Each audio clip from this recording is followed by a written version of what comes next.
Un dernier défilé réglé au millimètre, comme un barreau d'honneur pour la base militaire 921 de Taverny.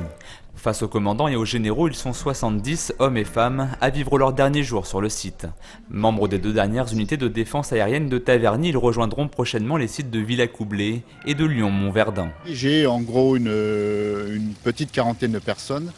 Et ces personnes, pour partie 25% restent ici sur Taverny et 75% me suivent à Villacoublay.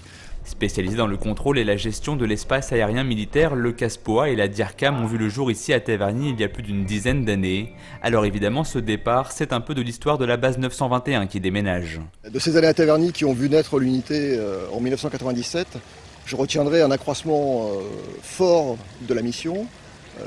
Depuis une mission de base initialement de formation de quelques personnes, jusqu'à aujourd'hui une unité qui forme quasiment 1000 stagiaires par an. Si pour les deux unités, cette restructuration est plutôt vécue comme une avancée, pour la base militaire aérienne de Taverny, en revanche, ces deux départs sont le début de la fermeture de la base prévue pour 2011. Il va rester une activité opérationnelle, en particulier dans l'ouvrage enterré qui fait la spécificité du site.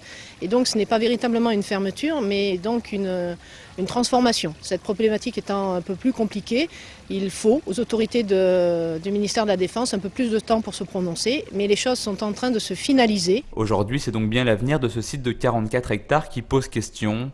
Pourtant, les projets ne manquent pas, construction de logements sociaux, résidences étudiantes ou encore un parc d'activités.